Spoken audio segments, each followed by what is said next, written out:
Und nun zum Wetter. Heute werden es frühlingshafte MX5 Grad. Die Regenwahrscheinlichkeit liegt bei unter MX5% und die Sonne scheint mindestens MX5 Stunden. Nichts wie Roadstern. Am besten im legendären Mazda MX5. Schon ab 109 € monatlich. Jetzt mehr Infos zum Angebot auf Mazda.de. Mazda. Blog Talk Radio.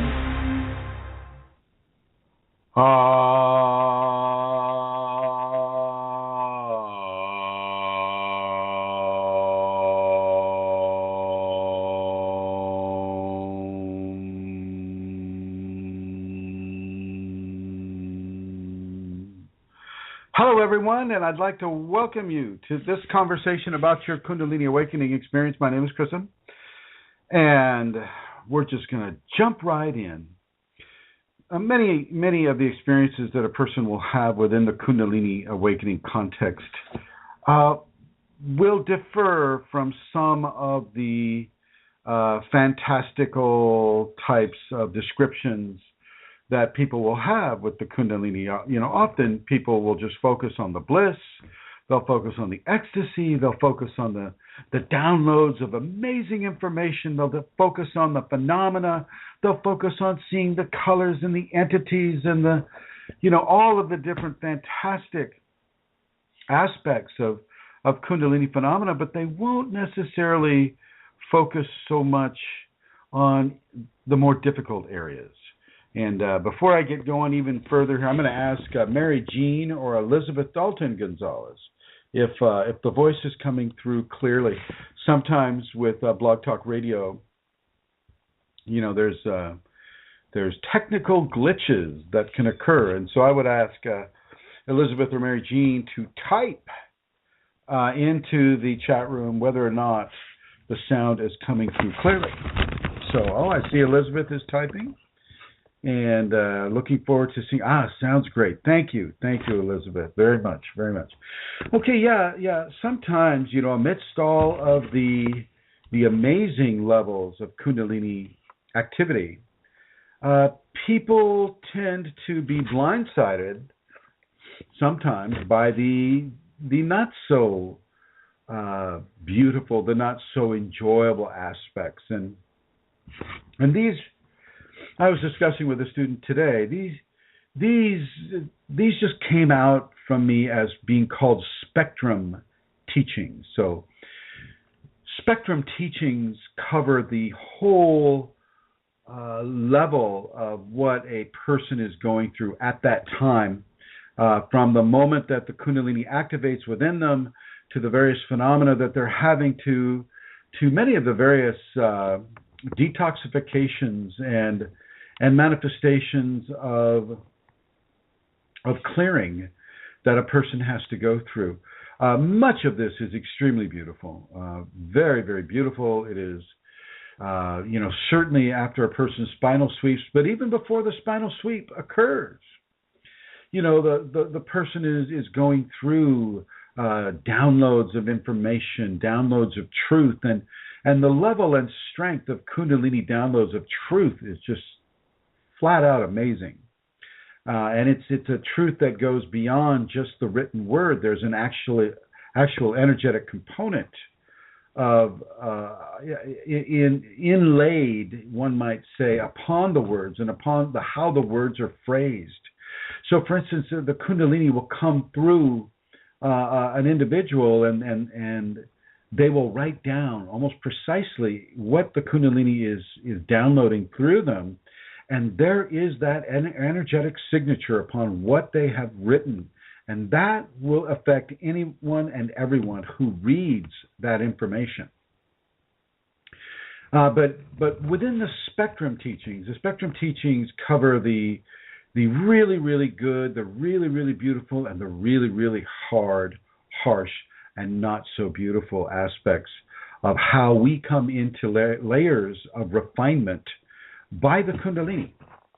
A person can have their head, shoved into a pool of darkness, or they can have, some, shall we say, unfortunate entity interactions, or they can have pain in a certain part of their body, or they can have fear injected into them, so that it can begin to germinate levels of courage and levels of fearlessness. When we are in the corporeal position of a dual world, and with Kundalini, it's dual and non-dual at the same time. But for the physical body, for the physical awareness, the physical psychological awareness, or the ego awareness, the ego psychology, it's a dual world. It's a world of duality. In order to have light, well, one must have darkness too, or one is not able to understand through lack of the ability to compare. And so, as we have the good here within the five sense ego consciousness, well, so do we have the bad in almost an exact proportion to the amount of goodness that there is. And these spectrum teachings that's given by the Kundalini will dig up the layers of ego psychological blockage or ego psychological assumption, or many of the different areas of the ego that tend to get in the way of our enlightenment because it no longer serves the purpose that it once served. For instance, we know not to step out in front of the bus. We know not to jump off of the high cliff. We know not to put our hands on the hot stove. We already know that. That is given to us. We understand. And so those trepidations, those cautions, those fears don't necessarily come into play as we have the Kundalini, because the Kundalini, there are many, many different laws and understandings to the Kundalini that don't necessarily apply to the five sense psychology. Very important for a person to realize that, because constantly, you see people, latching on to their five sense psychology in order to make sense out of the Kundalini psychology, which is so much broader, more expansive, and more complete and more balanced than the five body or five sense human ego-based psychology. Very important to understand this. Very important to not only understand this, but if you have the Kundalini right now, it's very important that you begin to live that understanding. And a lot of people are just going to say, oh, geez, I just don't believe that. Oh, gosh, no, that's too painful. Don't want to go there. Not pretty, not glittery, not, little baby lambs jumping over rainbows, surrounded by cotton candy and ice cream cones. And it's, it isn't that way. It can be that way some of the time. For the most part, it's not going to be that way, folks. And you're just going to have to come to that realization. Okay, there are levels of detritus or levels of blockage within us that we don't need anymore. And that Kundalini will go straight to those levels of blockages and begin to loosen them up. And as they're loosened up, the psychology, the ego psychology, goes into a bit of a panic, and it goes into denial, and it goes into many areas of substitution, where it goes, well, maybe that's true, but I have this ideology, and I want to keep this ideology. I like this. I like my lambs jumping over rainbows, and I want to keep those lambs jumping over rainbows. But the Kundalini may just introduce a wolf into that little paradigm, and a wolf being a Kundalini creature, or a tiger, or something of that nature, and eat that little lamb. And that sounds terrible, and it is, just to some degree, it's terrible. It's a terrible thing to have to let go of the comfort levels that we have engineered so adroitly for ourselves through our life. It's not comfortable, and it can be quite frightening to have to trust the Kundalini, or to have to trust a teacher that the Kundalini has brought you to and who's giving you very, very challenging teachings. It's difficult to have to trust in these areas, but these are part of the spectrum teachings. You have to go to the extremes. And I've written about this in many different ways, but I'm kind of outlining it to you in a very compact, very pure form right now. You must explore the beautiful areas, but also the extremely ugly areas. And this is all within you. This is within what the Kundalini wants to show you. There's always going to be beauty at one end and ugliness at the other end, or goodness at one end and not so good at the other end. And we have to explore these areas in order to expand them along the lines that the Kundalini expansion will give to us. And so if we're denying it, if we're denying that there's anything challenging, anything bad, anything that we have to deal with, any kind of an impurity that we have to kind of like purify, and if we're denying that, well, we form a blockage. When we form that blockage, the Kundalini is going to go into that blockage and either expand its teaching, i.e., expand the level of spectral teachings that you're receiving with that. So if you're blocking some of the badness, well, the badness gets even worse. Okay, it gets even worse. And instead of maybe just being an ideological level of teaching, well, it's expanding into a physiological and ideological level of teaching. So as you block and block and block, well, so do you get pain and more pain and physical pain, mental pain, emotional pain. And these types of things they're not used to be cruel to you. They're not used for that at all. It's far more important that you begin to understand that a new life is opening up within you. New petals of awareness are opening up within you. And you don't get to rely on your old paradigm of ego psychology in order to manifest your way through this new multiverse that is opening up because of the Kundalini awakening within you or activating within you. So it's very, very, very important for you to understand this and then not get in your own way. Not get in the Kundalini's way. And, part of the spectral teaching is to understand that there is a force within you that is not owned by you. We grow up and we own this physical body. We own the blood, we own the bone, we own the hair, we own the skin, we own the organs, we own all of it.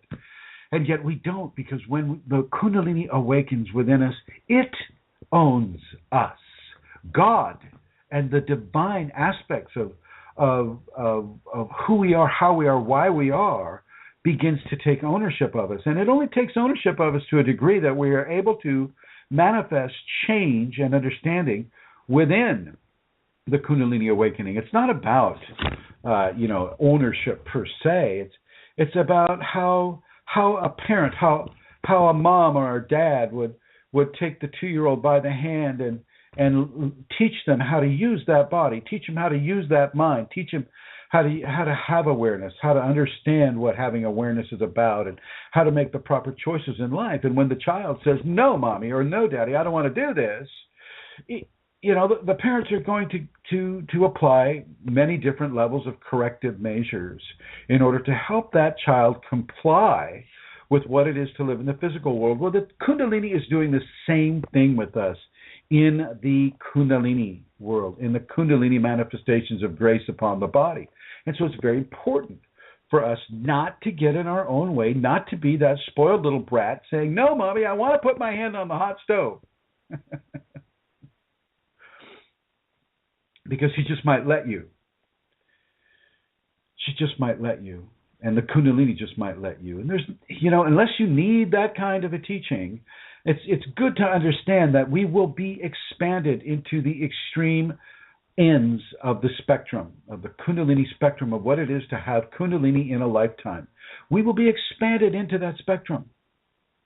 And speaking of being expanded into a Kundalini spectrum, I would like to introduce my co-host, if she is here. There she is. Santara, Amelia Santara, would you like to come online in the red, in the Shakti red here? There we go. And hello to you in Ireland. Hi. Thank you, Clayton. Good to be here. Good to hear you too. You're kind of your sound is a little challenged here, but I think we can make out your words. Are you on your laptop? I am on laptop and from my phone, but I'm hearing myself. It's not good. It's not bad. I can make out your words. Oh, you're hearing an echo? Okay. You're hearing an echo of yourself? Yes, I can hear myself very much. It's weird. Mm. Yeah. You just have to be sure not to interrupt yourself. Yeah. All right. Okay. Okay. Well, I wanted to introduce you, and I wanted to to thank you publicly for being so gracious. The last time I was able to do this radio show, had a really, really, really strong influenza, I think, of some sort anyway. And that was mixed in with, some very difficult times around here with the suicide of a friend's wife and with the processing of the ayahuasca. So all mixed into one. And you were very, very kind, and everybody was very kind. And so I want to thank you, Amelia Santara, and Elizabeth, and Brooke, and Rosemary, and everybody who was here. So thank you all very much. And I see that Rosemary's here, and I see that Joey is here, and we've got a few new listeners here, and I see Brooke is here. So hello, everyone, and thank you again for the last time we did that show. Amelia, do you have any announcements that you would like to make? I do. I will begin. Now, I still have a little bit of a cough, guys. So, excuse me if it comes out. I want to give you the address. It's www.chrism-kundalini.blogspot.com. I just want to say something about donations, Chrism works selflessly for the benefit of others, and I know, he doesn't particularly like listening to this, but I really feel it's important to say it, that he gives of his time and his teachings for free so that people can come into a much better understanding of what has happened to them in relation to their Kundalini awakening process. So many of us have had our lives improved really dramatically through the teachings, through the safeties that we have come across through the work that Chrism does on the groups and in all the various ways that he does it. So I'm definitely one of the people who have been very much helped. And, there's a lot of people going through Kundalini syndrome that are going through really difficult processes and painful things, and they are able to contact Chrism basically at any time around the world because he makes himself available. So I just want to remind you again that, Chrism doesn't ask for payments for his teaching. He doesn't ask for payments for his Skype sessions or his phone calls or the Shakti Path. And because he spends all his time guiding us and guiding those, who are in need of his teachings, he doesn't have outside employment, and he does rely on the donations that he receives, to pay the bills that all of us have that are living in this modern world. So again, I'd just like to say it's customary and maybe even traditional for people to offer some financial assistance with spiritual guide. So I'm just saying, if you are in a position to do this, well, then your donation would indeed be very helpful and would be deeply appreciated. So there's a few ways you can donate. I always give the blogspot address, which is chrism-kundalini.blogspot.com, and there is a donate button there. But Western Union is another method that is actually quite effective. And if you would like to do that, you can donate to any Western Union office in Santa Rosa, but you can drop me a line at my Facebook account or on kundalinimatters@gmail.com, and we can have a conversation about other ways that you can donate. So again, thank you all very much. This is a little bit more than I typically do, but I felt it was time to maybe expand on the announcement. So thank you for your patience, Chrism, and everybody for listening. And I'll just give it to you again. It's kundalini.blogspot.com. And Chrism, I also have a few questions, not as many as I normally do, maybe 3 or 4 for whenever you're ready. Well, thank you, Amelia. Thank you for making that announcement. And you're right. It is difficult to listen to, but it is part of the deal, I guess. The Sanskrit word for it is Siva, S-I-V-A, and in order to receive a service, sometimes in order to receive a service strongly, one must also give a service, and that giving of a service can come in many different ways. And so, I use as an example you and John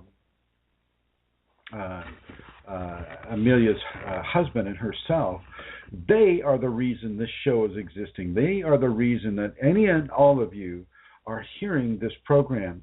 And that includes those of you who are listening to this in the future, in the archives.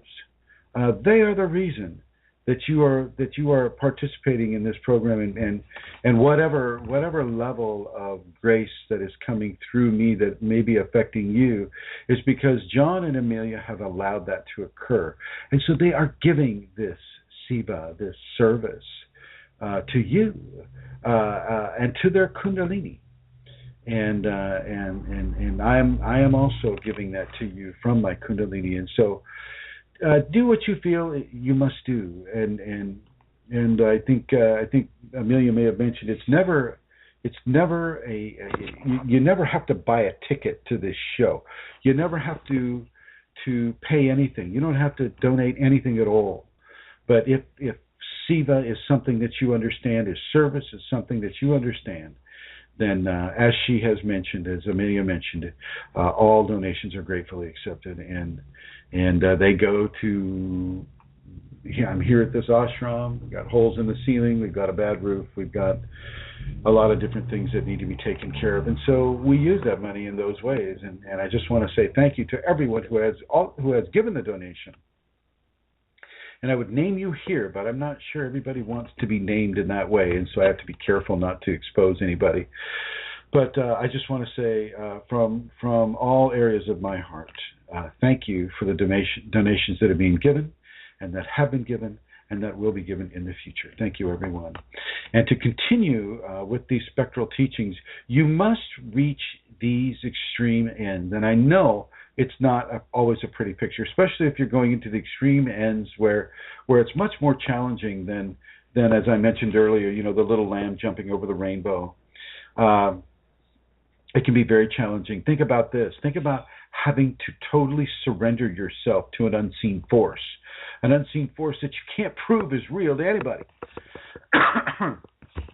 Or having to surrender and give yourself completely to a teacher that unseen force has given you to teach you about these things. I mean, this is not easy. We in the West are not raised to understand what it is to have a guru, what it is to have a teacher. And even our teachers in the West, we are very, very much positioned for individualistic tendencies of living and expressing life through individuality rather than through surrendering to a force of divinity. And yet this is exactly what is occurring, and these are also part of the Spectrum teachings. You have to learn what it is to give of yourself, to surrender yourself, not just to the beauty and the joy and the happiness and the ecstasy and the bliss and the knowledge and the amazing phenomena, but also to the purification, also to the sublimation of the ego. And by that I just mean I never teach anyone to kill their ego or to get rid of their ego. I don't think that's possible anyway. The best you can do is control the ego, and you control the ego through practice and through hard work and through self-programming yourself not to be taking the ego aspect or expression as literal or as fact anymore. It's very important that people do not buy in to the ego interpretation of what Kundalini is. Ego doesn't know what Kundalini is. Ego only knows what itself is, what its desires are, what its fears are, what its wants and needs, its fear of loss or want of gain. This is what the ego understands. And a lot of that has to do with pleasure, avoiding pain in order to encourage pleasure. And this is not always, what is being cooked up by the Kundalini within you. You need to understand that surrendering to a divine force is a necessity. When that divine force is awakened at the base of your spine and is sending itself up your spine, out the top of your head, well, it's time to surrender to that divine force, folks. Time to surrender to that. Time to trust that. as you know, we just came back from Peru about 3 weeks ago. I think it's about 3 weeks, maybe a month. It's hard for me to tell. So much has been occurring here since then. What has it been, Amelia? How long has it been? Oh my goodness, Chris, I don't know. When did we come back? We left over there on the 27th, and we returned to the 27th, so the end of February. So yeah, hasn't even been a month yet, then, really. Oh my God! Okay. Amazing, isn't it? That's amazing. Okay. Oh wow! So not even a month, and we had 4 ayahuasca ceremonies close together, and almost everybody that did these ceremonies was already Kundalini awakened. And that was the big experiment.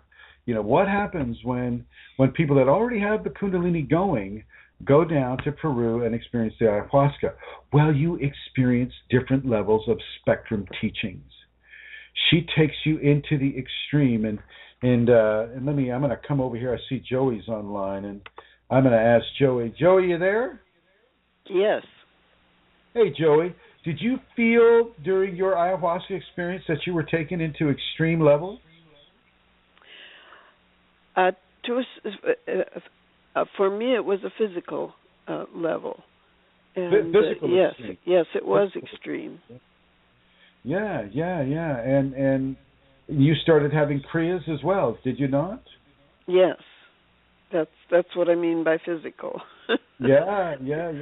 And this interesting, that we spoke about this a little bit at the Minnesota Kundalini community meeting the other day. We spoke about the extreme altitude and the extreme dieta, which the diet that we were adopting, and then the extreme levels of how we were taking the ayahuasca and the small amount of programming opportunity between the different ceremonies.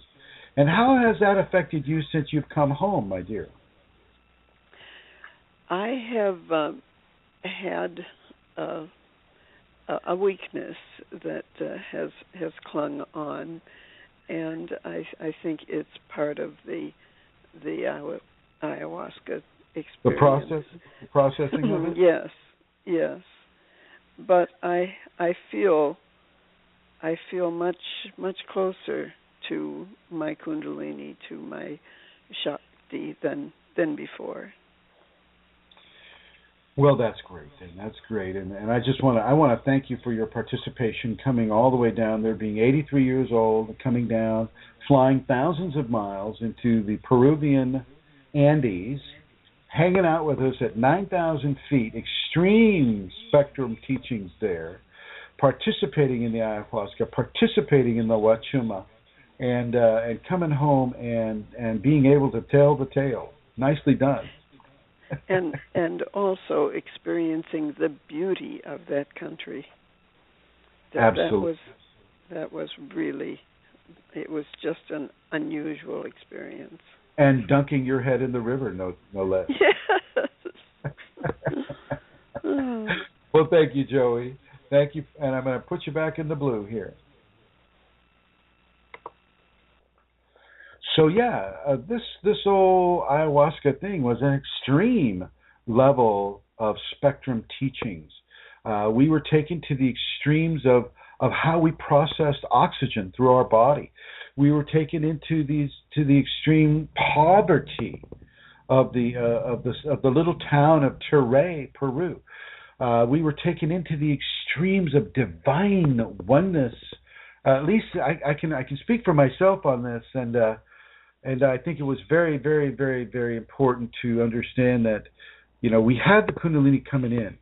We had the Kundalini already coming in, and what happened to me during that ayahuasca experience was a direct, conscious. How do I say it?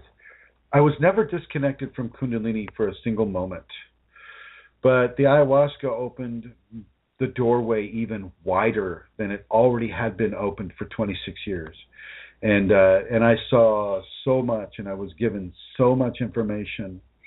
And I was, in many ways, I was complimented for doing the work of the Kundalini that I'm doing here right now. And so it gave me tremendous levels of validation for the work that was being done.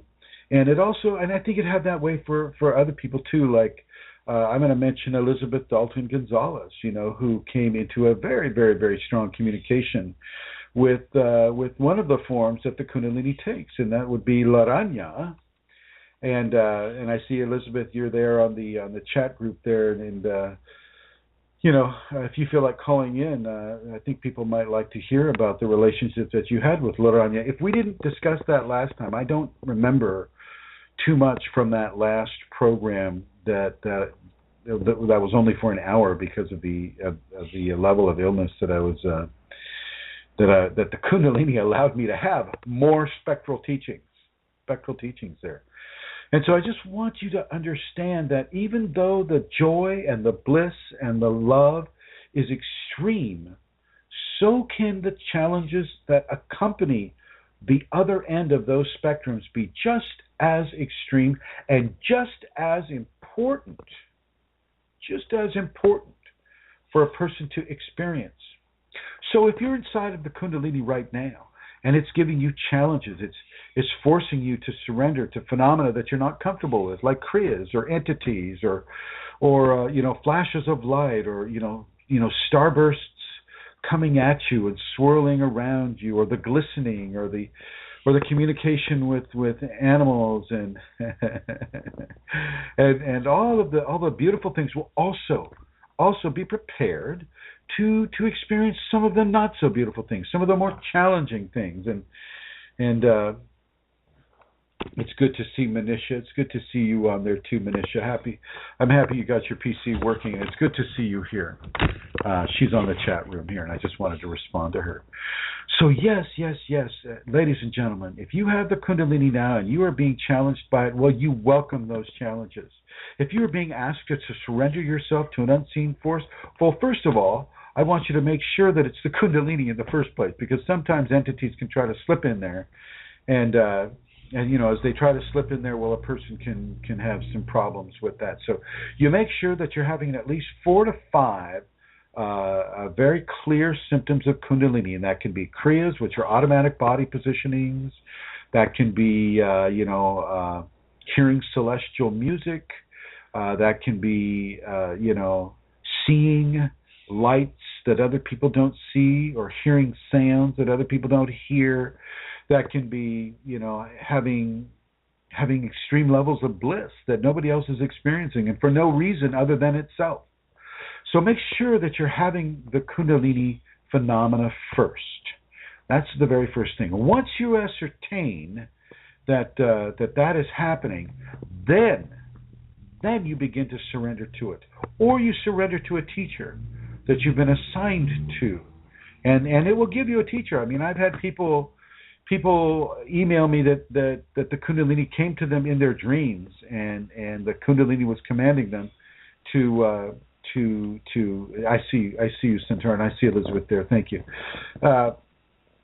Commanding them to have Chrism as a teacher, and it's very important that you follow that guidance. You do not resist it.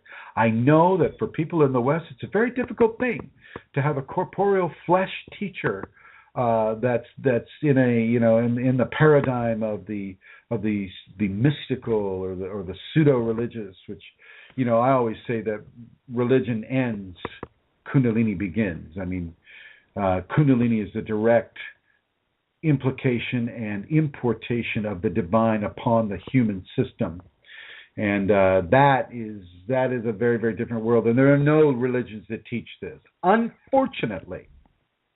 In this level of terrestrial experience, there are no religions that are really teaching us clear, concise understandings of Kundalini upon the body, and certainly upon the Western-oriented individual's body. And so this is why it is so beneficial that John and Amelia put this show on. And I want to say thank you to them once again.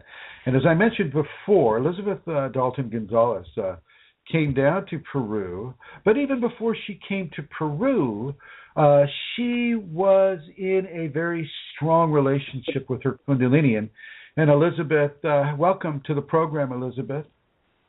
Hi, thank you. Hello.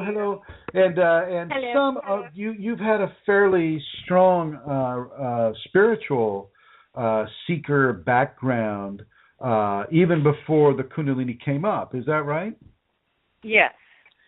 And Yeah, you were following Kabbalah. Is that correct? Yes.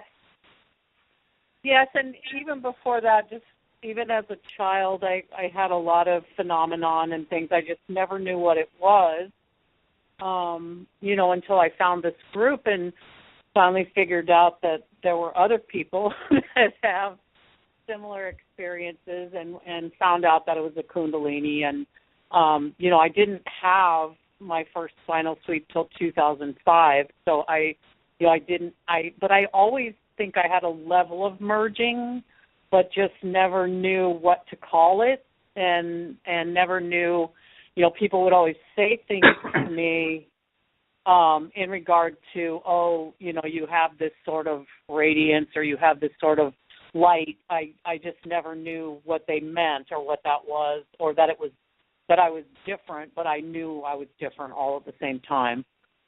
Understood. And this is a very common phenomenon with Kundalini people, or people that are going to be having the awakening later on in their life. And as you went down to, actually, even before you went down to Peru, you were visited by the sacred spider, were you not? Yes. And it just got stronger and stronger from the time you had told me, oh, by the way, you're going to Peru. And I went, what? And then 9 months later, when it actually happened, I had a few sleepless weeks where I would have waking visions. And first I had the ones where I was taken into the Amazon jungle, and the jumping spider attached to my hand and bit me. And I looked it up online, and it was the Amazonian jumping spider. I went, but I printed out her picture and put her in my altar room and, in my meditation room. And so she was always there on the wall, and I felt a connection to her. And then getting closer to when we left, I was having just really vivid dreams where she was attaching herself to my body and moving up my body, but I was not in the dream aware that I was Kundalini person or awakened or anything. I just would startled, like try to pull her off. But I remember in the last dream that I had, she very slowly moved away from my vision in the dream, and she was just right up there against my neck. As she turned and left, it was just such a feeling of divinity. And even in the dream where I didn't know what was going on, it was such a feeling. And then when I woke up, I was just, okay, there she is again, Did you have levels of resistance to this at all? Not anymore, not after the ayahuasca, but I certainly, in the dreams leading up, I still had resistance in that I was trying to pull it off. I was afraid of it. Now it's completely changed. I am actually, for the first time, aware and conscious in dreams. I know immediately who she is, what she's doing there. I don't know what she's going to tell me, but it's always something different. And she comes now sometimes right when I fall asleep or before waking. I'll have, between devotion at like 3 or whatever, and then when I go back to sleep and wake up again in the morning at 7, then she'll be just downloading just all kinds of stuff. And I even know in the dream that it's her, and she's telling me things. And when I wake up, I actually remember what she said. So that's completely new. And you're also having the ability to converse with wildlife. Is that not true? Yes. And I sort of always have, but not to this extent, not to this level at all. Right. And I have witnessed this, ladies and gentlemen. When I went up and did Kundalini at the castle that Elizabeth Dalton Gonzalez, she put on that seminar at the Manresa Castle in Port Townsend, Washington, at her home, in her backyard at her home, an actual conversation was taking place between Elizabeth and a robin that was nesting up in a tree, and it was a very interesting conversation to listen to and to participate in kind of an audience sort of way. And so, when you were down there and you were having the ayahuasca experience, Elizabeth, did you experience some of these spectral teachings that I'm talking about? Yes, and it just opened up in each. I think it started with Laranya around. I think it was the second or third ceremony. Might even have been the third. No, I think it was the second. But anyway, she came, she was right there, and then after that, even just in devotion or meditation or when we would, have alone time processing the day after, all I need to do is close my eyes and she's just right there, which is new. That's never occurred before. And how else were some of these spectral teachings given to you? Mention some of the good and mention some of the challenging. Well, I was affected more on an emotional level. Joy was talking about physical, and I had some physical, for the first time, some physical Kriya stuff, spider stuff going on. But for me, the whole experience, I was given so many teachings through the emotional body, through the heart, through just heart expansion, but along with that comes, a lot of upheaval of pain from my past, from my childhood, not just healing things, but having to take a look at things that I have, thought that I've dealt with that I don't really want to look at. It's like, no, here you go. You're going to look at it. You're going to feel it. And even, it's a little bit of fear testing along with that. Just, I'm still having that along with the processing these last few weeks. I don't know. It's just bringing up, and I'm feeling every little thing, and it's hard. It's hard to have an emotional response and have to emotionally, as well as every other way, to feel it is hard, and it's, in a way, it's like the bliss is way more, but also the pain is stronger. And I think this is actually a fairly clear and common experience that people can have just with the Kundalini itself. You don't need to add in the ayahuasca. The Kundalini will amplify these areas all by itself. But when we went down and did the ayahuasca, well, it was amplified 100 times more. Would you agree? Yes. Yes. This is what everybody's still processing right now. I think, Amelia and I just spoke. It's been just like a few weeks, really. And here we are, and we're in the middle of the continuous processing that is happening because of the ayahuasca. And Elizabeth, I just want to thank you for coming on the program. And I'd like to give you an opportunity to add anything that you would like to add about your Kundalini or the experience that you've had with Laranya. Laranya is Spanish for the spider. And anything that she might want to say to the people right now through you. Take a moment. Okay. Take a moment and everybody, this is a real thing. Nobody's making any of this up. This is true Kundalini phenomena. And Elizabeth Dalton Gonzalez has the Kundalini, and she has the phenomena, as does Amelia and as does Joey. I think Joey is still having Kriyas, and Rosemary and Brooke, and everybody is still processing through these spectral teachings. And Elizabeth, you feel free to interrupt me at any time. Go ahead. She's just saying, while you were saying that, she's just saying we can't be afraid to look at these dark places within ourselves. We can't be afraid to look at these emotions and to truly feel them, not just skim over them, but with the Kundalini, we need to be able to go deep into these areas and really take a look in order to shed light on them and make them conscious, and then be able to actually deal with them rather than pushing them down further into the dark so that we never deal with that and we're left with that to deal with after we pass, during transition, when we come back, all of that. Making things,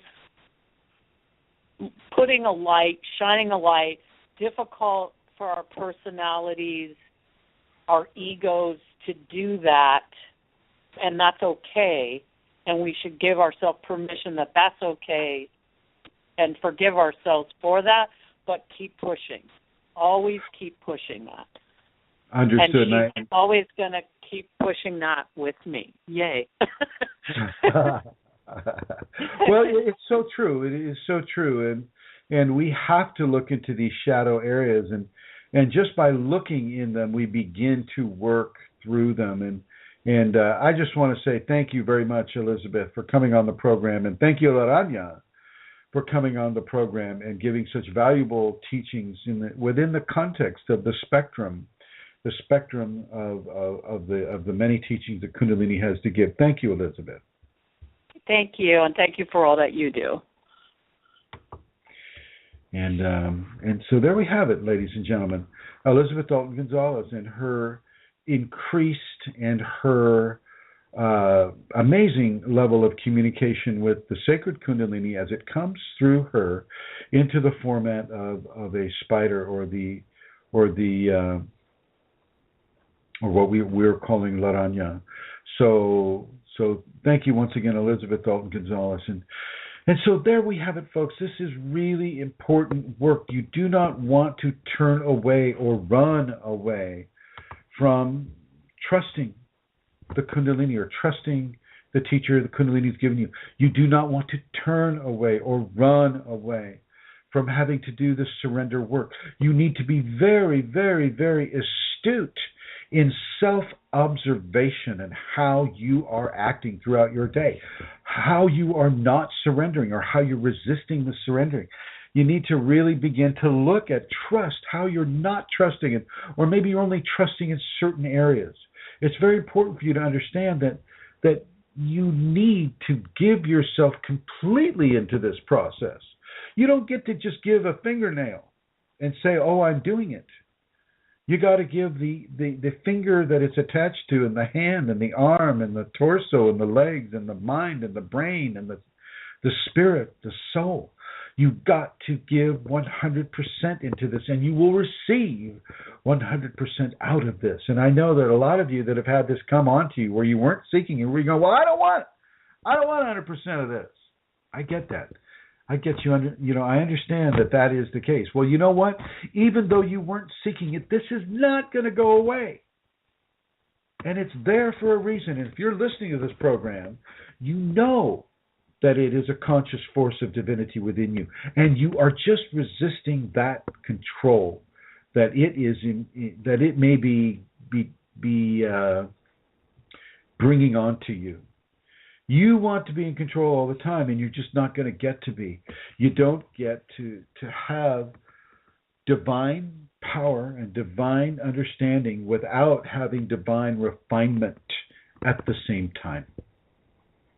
It's very important that people understand this. And for those of you that are seeking this, well, this comes much easier to you because you are allowing, you are giving yourself into this program.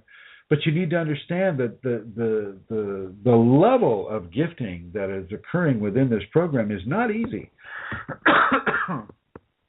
It is not easy. It is, just think of yourself like Joey was. She's 83 years old, and she's at 9,000 feet altitude in the Peruvian Andes, having to walk up hills and down hills, and having to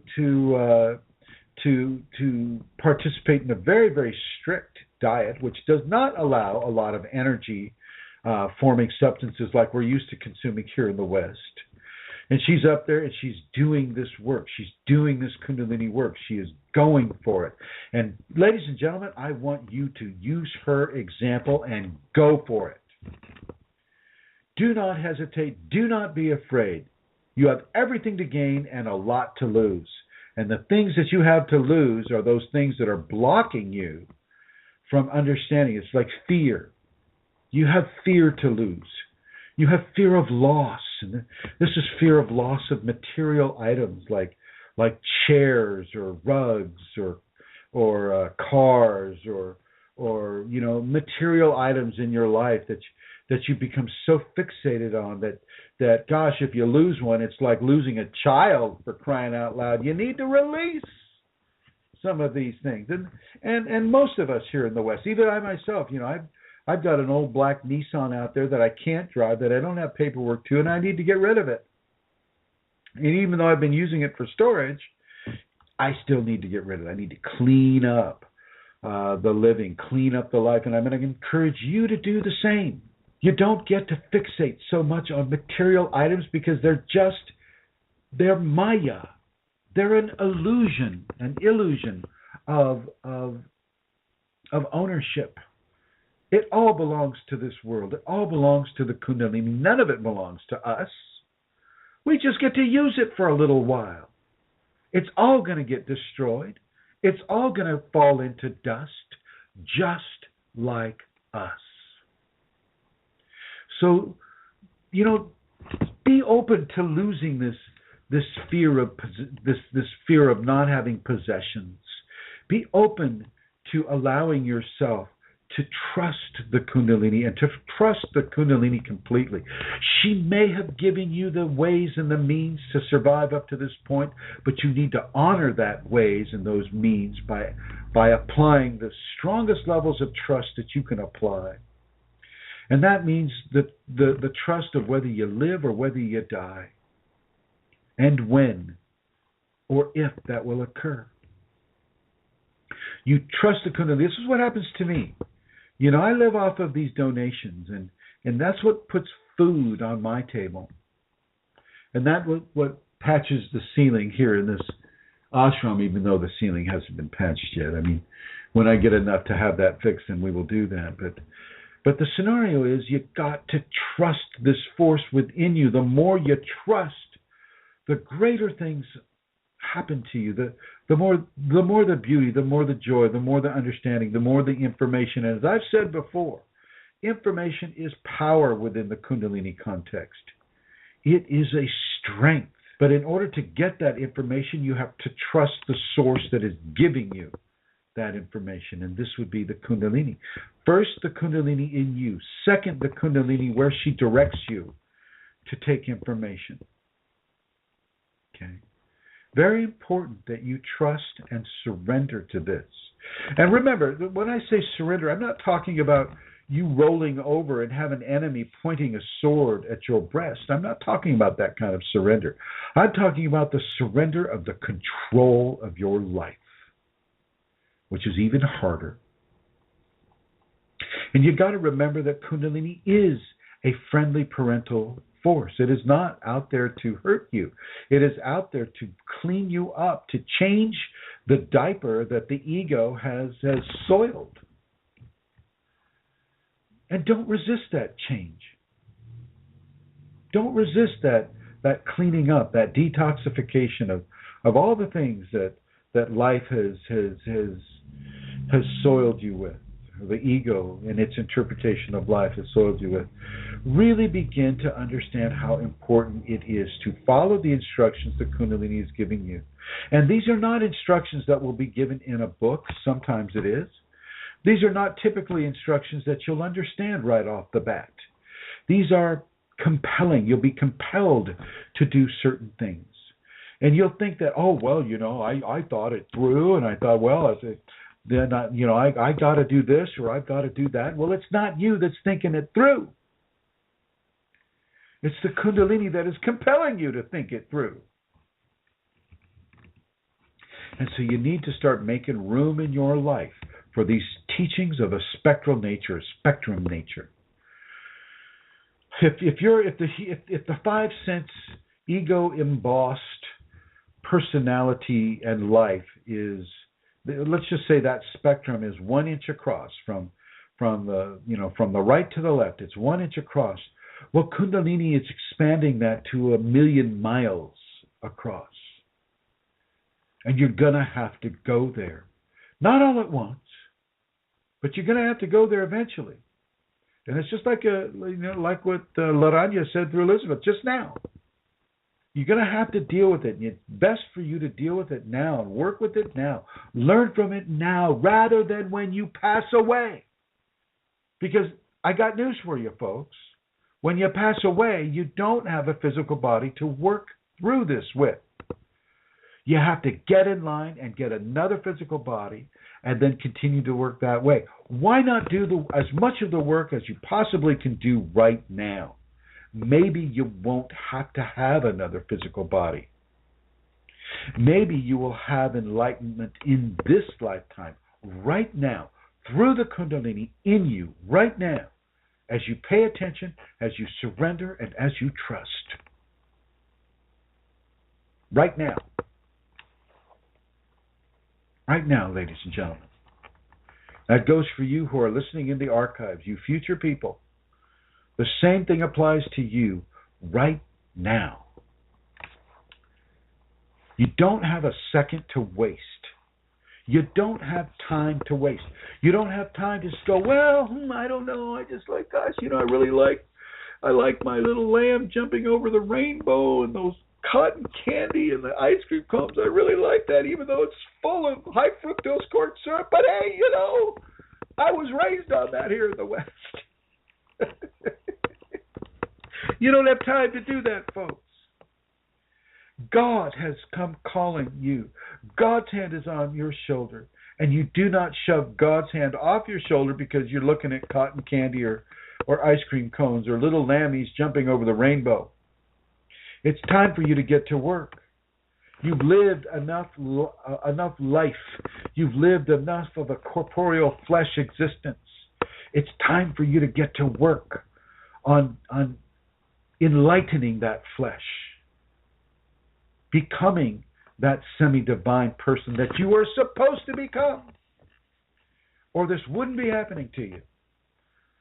That includes all of you in the chat room right now. That includes all of you on the phone lines right now. That includes all of you that are listening on the computer right now. That includes every single of the almost 11,000 people on the Kundalini Awakening Exclamation group, or the almost 5,000 people on Kundalini Awakening Systems 2 group, or the 1,800 people on Kundalini Awakening Systems 1 Yahoo. And I'm giving you these groups so that you can go there, you can join up, you can listen, you can learn, and you can become the enlightened soul that you are meant to become.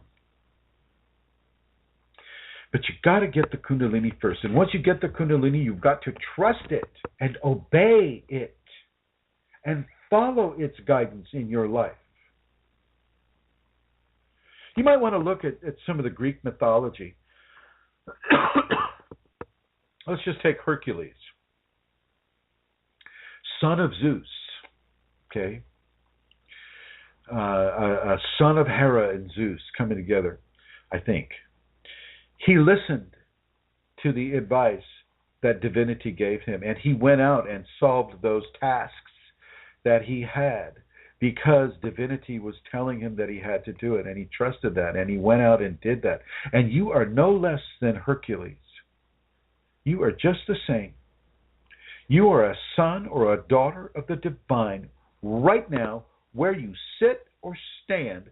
You are a son or a daughter of the divine, and it's time for you to start acting like one. You don't get to be this little human infant that is saying, no, no, no, I want it my way all the time, no matter what, my way or the highway. You don't get to do that. You don't get to waste a moment of time on this world. The imperative is with you now. The imperative to obey the Kundalini, to trust the Kundalini, and any or all levels of interaction that the Kundalini has you do with people, with teachers, with life in general, with the environment. Let's go back to Elizabeth Dalton Gonzalez and her ability to speak with the animals. Well, let's go to other people and your ability to have care and concern for the animals and the environment. Somebody gave me a text today that turtles have feelings. Well, you darn right they do. All life, all creatures on this world have feelings and have consciousness. They may not have the same way that humanity does, but it doesn't mean that it's any less. And in many cases, it can be much more. Let's just look at the dolphins or the orcas or things, levels of that nature. So surrender yourself to the Kundalini. Trust the Kundalini. Give yourself continuously, without stop, to this divine force within, the divine force that is sculpting your life, the divine force that is having you move from point A to point B, the divine force that is saying, oh, hey, spring cleaning, let's do it. The divine force that is having that spring cleaning happen inside of your consciousness, inside of your psychology. These are the spectrum teachings. No longer need you suffer from the shadows of the past.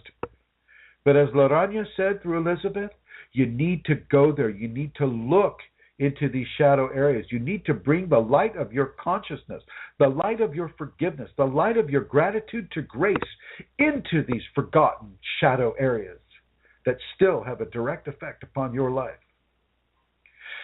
You need to do this, folks. It's extremely important that you understand that the Kundalini is going to take you there over and over and over again until you do. So learn and discern that learning and bring into an active expression in your life a severe trust in the Kundalini, a severe surrender to the guidance that the Kundalini has to give you. And you will not be disappointed. You will be empowered. You will be enriched. You will gain levels and access into the divine, the heavenly fields that you have no idea how beautiful it is. I learned this once again. My 26-year-old awakening was expanded through the ayahuasca, and I saw the heavenly fields. I was given into the divine grace over and over and over and over, and I am still processing a lot of this. She knocked me out on 2 occasions. I was just unconscious, gone for a matter of minutes, but it was a fact.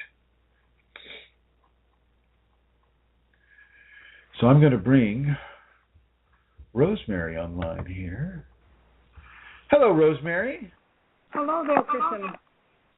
Tell me a little bit about your experiences, what you've had up to date with regards to the ayahuasca and what is continuing within a processing level of spectrum teachings for you. I thank you, first of all, for everything you've just said. It really is good to hear your voice and to hear those words. That's a way of lining up inside things that get a little scrambled. I remember when I came home here, and it was midnight, so that there wasn't much going on, but when I stepped into the house, it was like I was home, but I wasn't home. And I just took care of things in the next day and the next day, and like it was me, but it wasn't me. So it's kind of interesting to see changes that you don't know are happening, and that are making a contribution somehow to what Kundalini wants for me. And that has been there pretty much off and on in little ways. And I was very touched by the people of Peru and their poverty and the commitment of Alonza and his family to restoring to the people of Peru their natural heritage and the strength of their spiritual beings. So all of that was, I've never been out of the country before. So as old as I am, it never happened. So it was a wonderful experience. And also being with there were 15 of us, and sometimes 15 others there in our ceremonies. But to have the focus on our time and everything served, the times that we were there in the temple. And I remember the variety of experiences that I had there. I'm newer to this experience of Kundalini in the last couple of years, and not longer than that. So it seems slower to me. I noticed an increase in your kriyas. Yes. Is that still happening with you? Yes, that I've had the basics of that for a couple years, but it's there. I thank you for that question, because I have a fuller sense of Kundalini's presence. I think Elizabeth mentioned that in that way, that it's stronger, and I'm grateful. I said before I would go back. It really is an unusual experience that it can enhance the presence of Kundalini in us and hasten those things. So that was there, yes, and responding to Alonza in the energy that he was sending us through his music. I have that DVD or CD, as a number of people do, and it is a privilege to be continued, like I am as well, with your music. Now, we have a group there called Ayahuasca Peru Kundalini on Facebook, and there's some examples of the music there for people to participate with. These were played during the ceremony, and Rosemary, I would like to thank you for your participation and for your grace. Grace under pressure, too. I know I made it a very pressurized scenario for you. I kind of forced some spectrum teachings on you, and I want to congratulate you on how you handled that, and how the other people around who observed that were able to handle that, too. So, nice going, my dear. Nice going. And I'm going to go ahead and put you in the blue again, and nice going, Rosemary. And bringing Santara online here. Hello, Santara. Hi, Cousin. And I want to thank you for your participation in Peru. You were a very, very active force, and you had some very strong phenomena as well. If you'd like to go into it as they pertain to spectrum teachings, please feel free. Okay, I suppose I've said something about these already. I mean, I had a lot of missing phenomena, but what also... What are you processing right now? What are you processing right now that you haven't spoken of? Well, I mean, the thing is, some of the challenges were very extreme. I feel that I wasn't so much aware at the time that I was I was so touched by energy. I was also stripped bare in many ways. I was raw. It's a hard one to put words on. In many ways I felt alone, and yet I think I was with people that I loved, so I wasn't alone. But it was that I was alone with Kundalini. I mean, after the ayahuasca, even more so than before, she really possessed me, cousin, and occupied me and my thoughts and my feelings. And, she was showing me, and still is showing me, patterns in my behavior. And she's opened the eyes in my heart. I'm seeing things. I'm beginning to see things with clarity. But I was very raw. I mean, it's a little bit like what Rosemary said. I mean, it's very like what Rosemary said. I really wasn't me. I felt detached from me in lots and lots of ways. And one of the things that has really developed for me is... What were some of the more challenging areas? More of the, say, getting closer to the outside edge of a spectrum. What was going on with that? Oh, cousin, I can't really speak about it much, to be honest with you. A lot of it is very, very personal and very, very deep in me.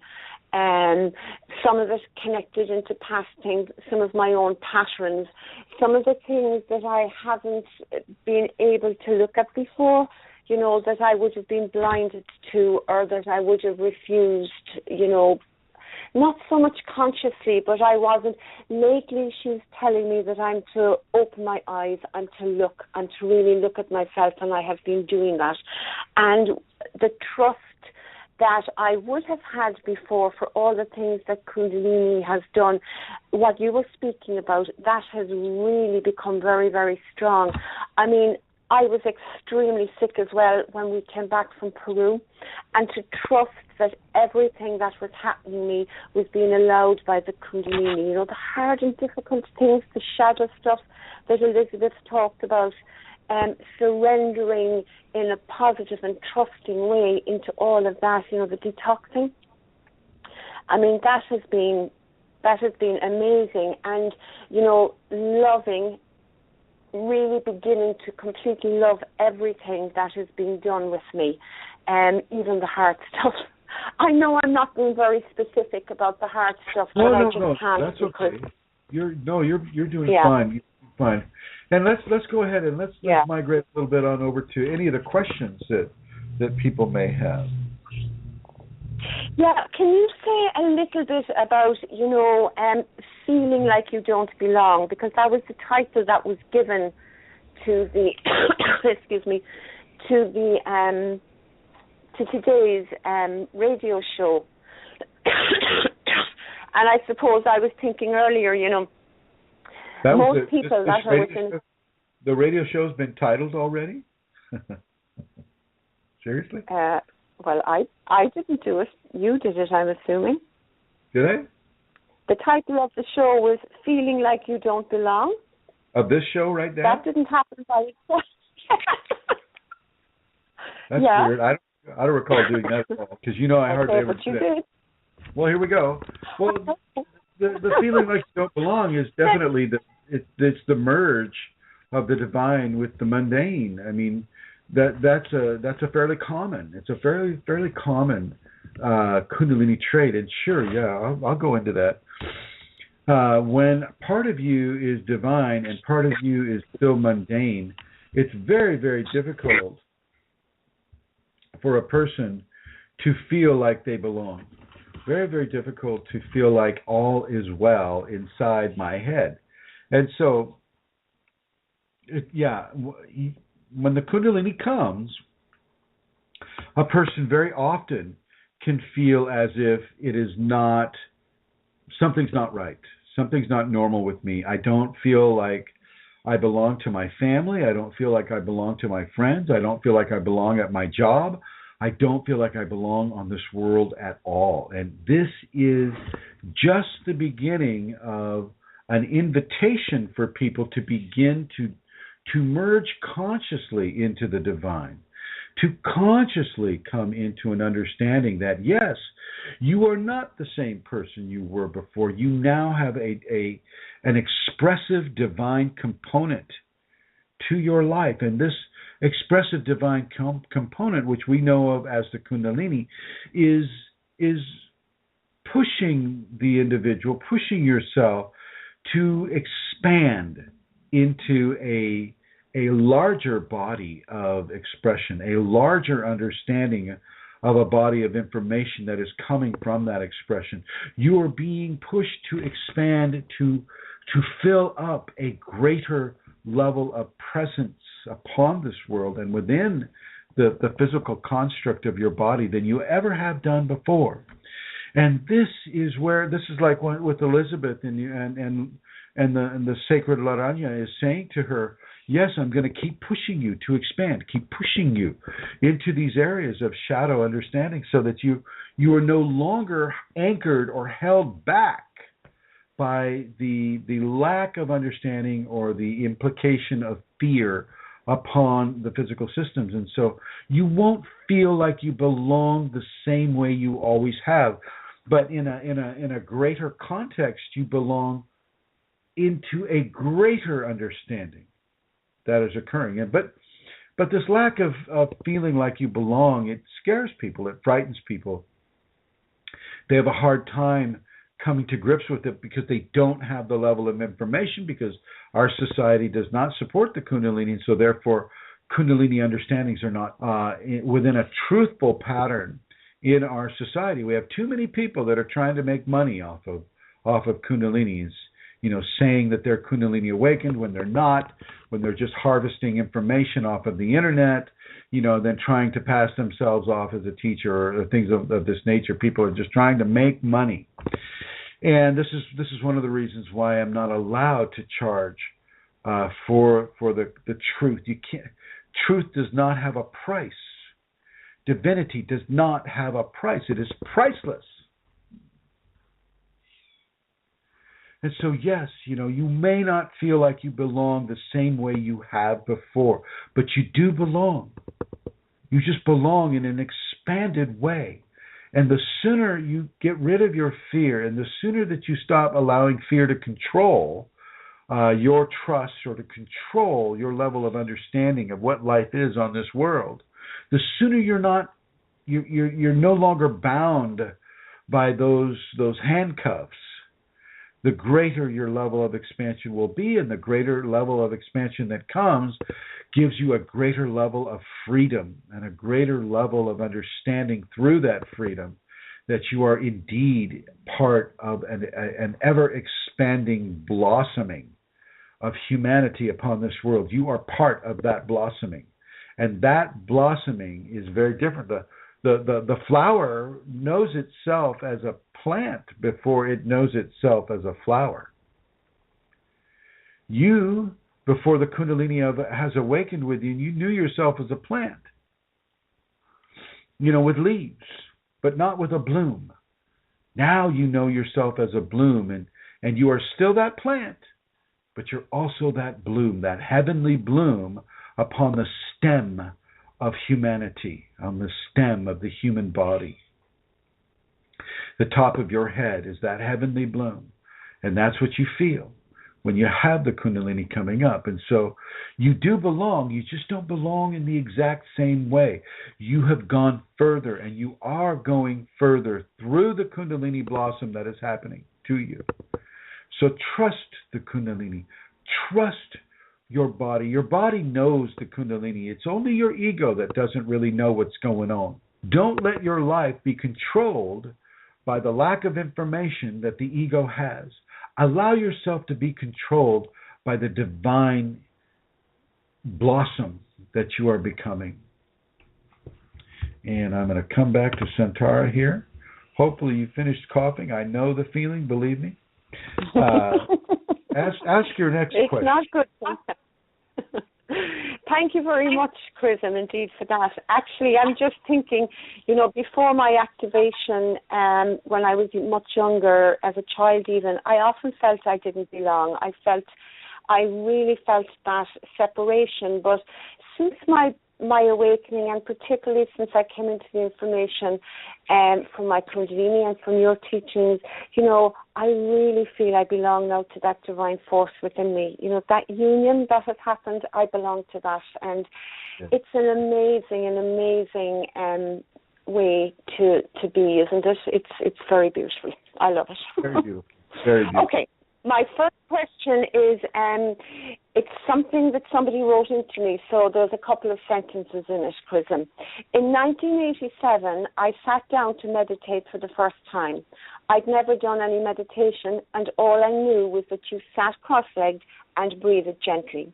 I put on Mike Oldfield, and before I reached the end of side one, I could hear all of my chakras on the, and I actually heard the sound of padlocks opening one by one.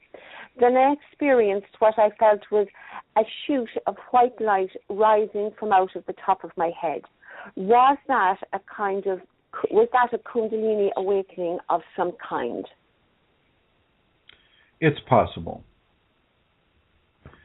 But, this person doesn't go into what was happening, at the first chakra or the second chakra, or, what was happening with the tailbone or what other phenomena they were having. I mean, I think, 2 or 3 phenomena are listed there, Santara? Well, yeah, I mean, they don't expand, but just say that it happened a long, long time ago. I mean, it happened in 1987. And also, they heard the chakras unlocking and they experienced white light coming out of their head.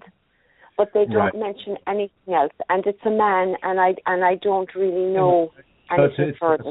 It's an assumption. I mean, it's hard to describe a lot of these Kundalini phenomena, like saying the chakras were unlocked. Well, I don't know that my chakras were ever locked up. So I think that's just probably more language than anything else. I would want more information from this individual, first of all, before I were to make anything. I'm looking at it right now, and I'm looking at a no, only because, well, I'm just not seeing the individual lit up. Not saying that an activation didn't occur, but certainly not an awakening. Okay. Thanks, Kristen. Yeah. The next question, it's a dream. This is from a man, and this is a person who has Kundalini awakened. Yesterday I saw in a dream a large hall. A man, woman, and child were in the room. King Cobra appeared and started biting the family. They were very patient, but I panicked. Is this Kundalini related, and what is the meaning? I ran away due to fear. Yeah, that is Kundalini related for sure. That family and the family of the individual that dreamed this may start to have Kundalini phenomena. And it's important not to be afraid of the serpents in dreams. That's not to say that in the waking life that you're going to go out and give a big wet kiss to a king cobra that can grow to 18 feet and one of the most venomous snakes in the world. But in the dream life, you do as the family did. You're very patient, and you let the bites occur, and these are activation sequences. Kundalini is biting that family, letting that person who is observing know that the Kundalini will come to an entire family at the same time. I see this quite a bit. And it does. It is a truth. The Kundalini does come to family units rather than just an individual in the family. I was speaking to another person yesterday on Skype, I've known of this person for about a year now, and since I last spoke to him, his wife had become activated, and a child had become activated from his activation. So to see the King Cobra, which is a sign, which is one of the Naga lords, in the Sanskriti understandings or Sanatana understandings, Hindu understanding, to see that occurring in the dream life is a very, very strong indication towards Kundalini awakening for that family unit and for that individual, and they need to work on their fear. And I believe we have a caller down there if you'd like to investigate that. I will, Kristen. I think it's a person that was on earlier that was just listening, though, and did not have a question that got bumped off. But I can go check it out. It's the same number, I think. I have another, and I'll do that after I ask you this one. Again, It's somebody writing. This is a woman who has Kundalini activated on, not sure if she's had a spinal sweep or not. She says, I was wondering, is it possible at all to sense the pure energy of another being without this energy going through one's own energy? I mean, I sense and feel my energy. I tune into it. And then I touch somebody else and tune into this being.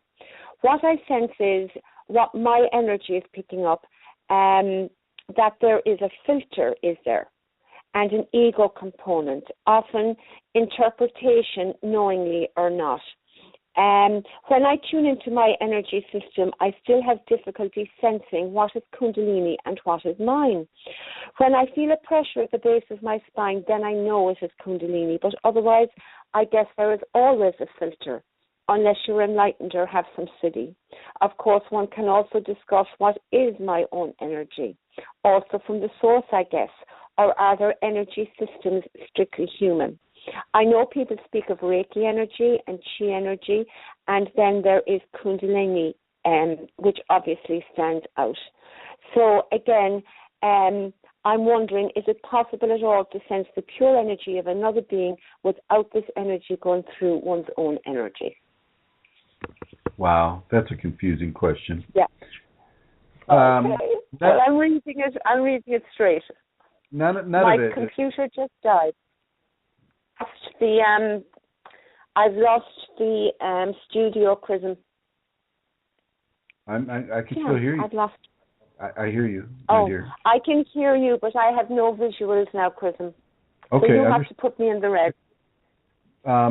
Yeah. Okay. No, not a worry. I'm just going to leave you there. I'll put you in the blue if you cough. Okay. The blue, I mean. Thank you. Yeah. None of the energy is hers. Once Kundalini comes up, it co-opts all other energetic systems within the body. So you don't own anything anymore. Okay, and that's just kind of an interpretation of her ego that's kind of stepping in there and trying to take ownership of energetic fields and whatnot. Is it possible? Yes, it is possible to feel another person's energetic field. She gets into these purity issues, and I think it's the impurity of her own interpretation that is clouding that for her. I'm not going to get in. I won't even comment to the silliness that is Reiki energy. Yeah. So, yeah, I would just have to. It's a convoluted question. She's making more of a statement than asking a question, or she's just combining the two. But yeah, it's possible. If she were more adroit at just asking the question and waiting for an answer, that would be better. But it's possible to feel those energetics without a filter. But the filtration is caused by the Kundalini, and if the Kundalini wants that filter in place, well, guess what? That filter is going to be in place. Yeah, and it's just. Yes, I'll go ahead and ask the next question. Hopefully it's a better question. It's a very short question from the group. Is there such a thing as a beneficial entity attachment? Oh, no, not at all. The good entities will not attach to you. They know that the Kundalini is working with you. They know that you're going to go through some changes. They understand. They take a step back. They watch, they observe, they allow the Kundalini itself, the conscious divine itself, to help you. Another entity that is not so good will either parasitize you, basically become a parasite upon you, or they will try to actively direct you or corrupt your Kundalini awakening system. So any kind of a possession is not a positive thing.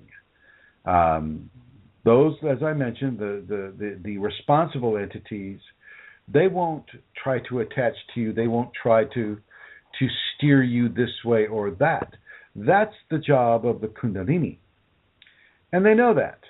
Okay, they know that. The less, let's just say the more challenging type of entity possession is where the entity just tries to control you. And it will try to control you as a way of initiating its will upon you. Rather than your will being honored, it is the will of the entity that tries to corrupt your Kundalini. This happens quite often, and so one of the main ways you get out of this is by not doing anything that entity suggests that it do. And it will tell you everything. It will say it's God. It will say it's Jesus, it's Mary, it's Buddha, it's Allah, it's whoever. And it will lie through, it will lie, and lie some more, just to try to manipulate you. And you just forget about that. Don't you believe a word or a thought that is given to you telepathically. The only reason it's being able to communicate you telepathically is because your Kundalini is awakened.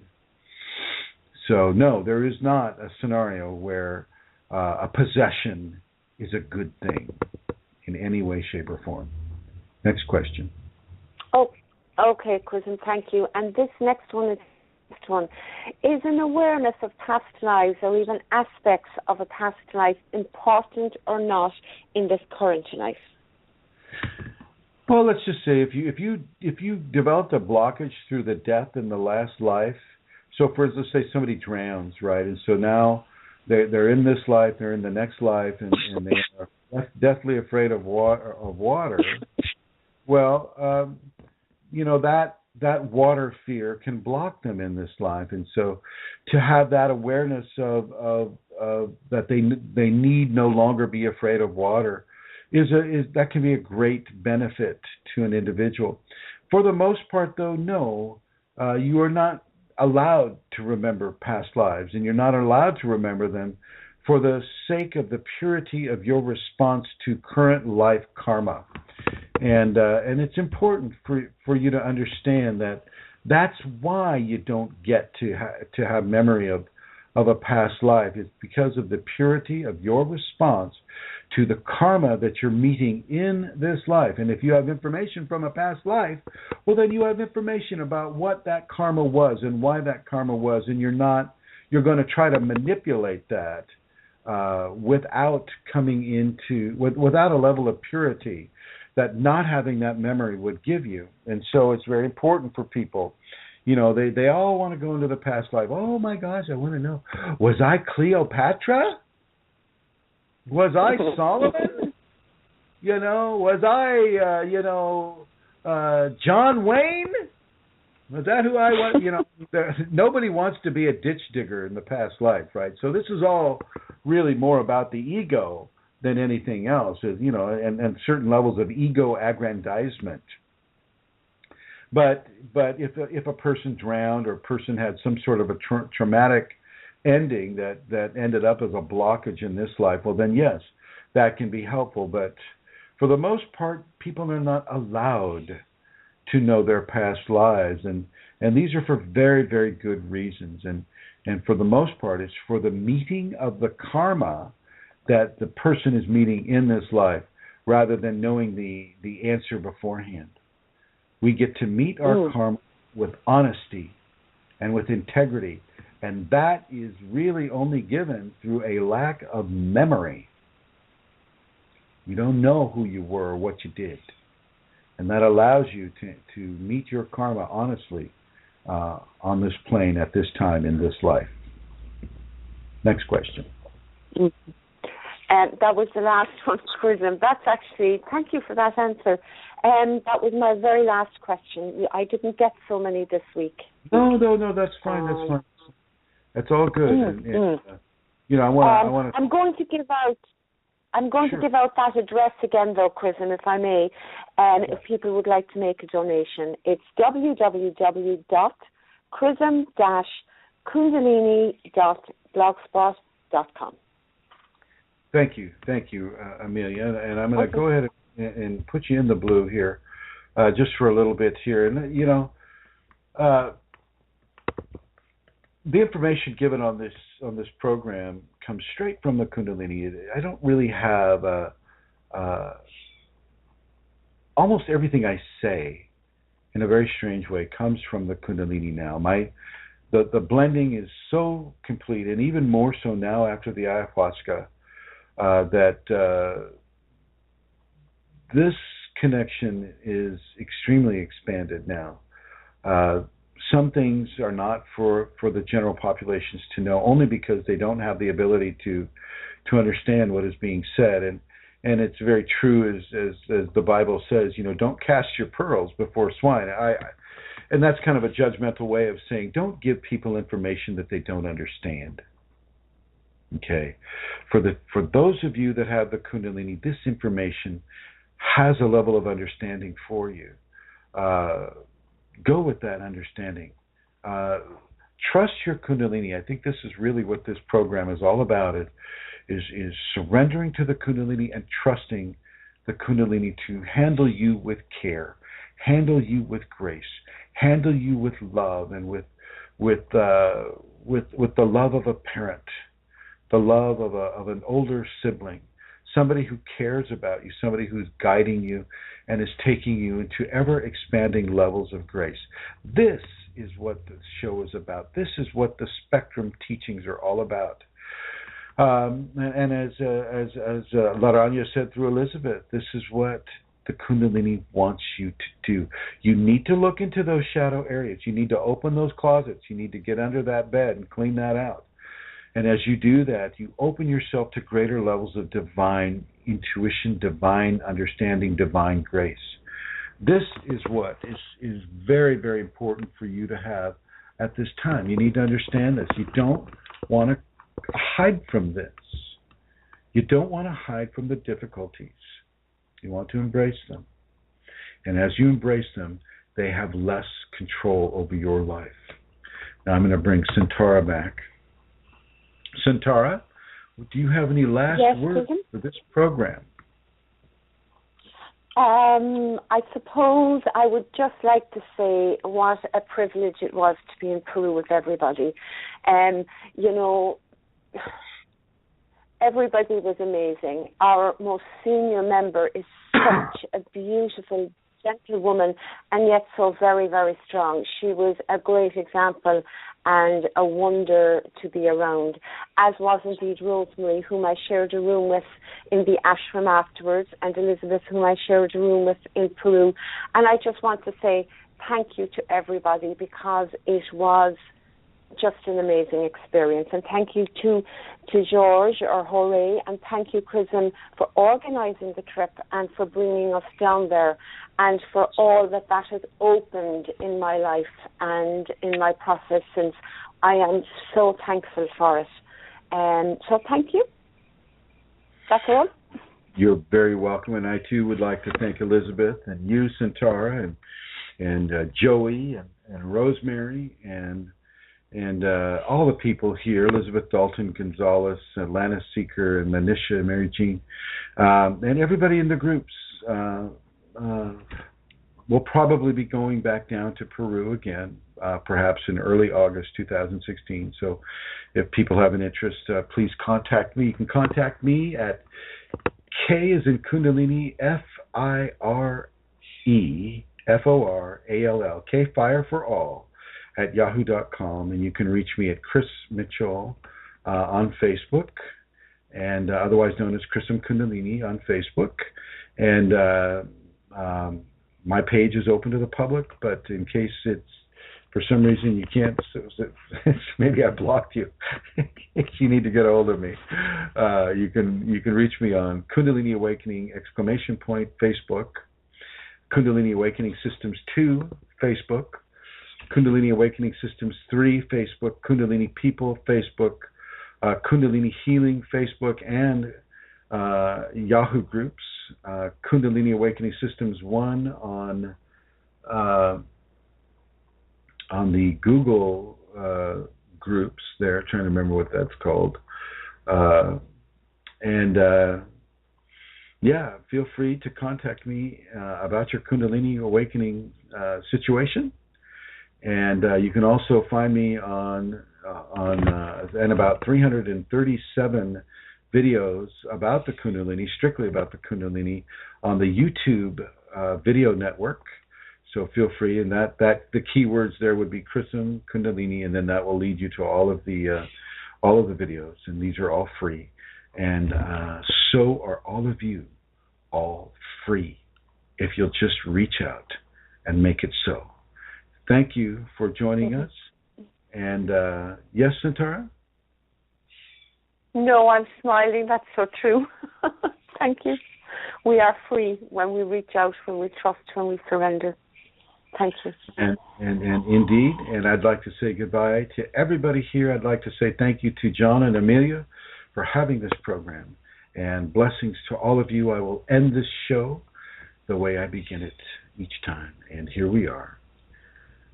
Goodbye, everyone.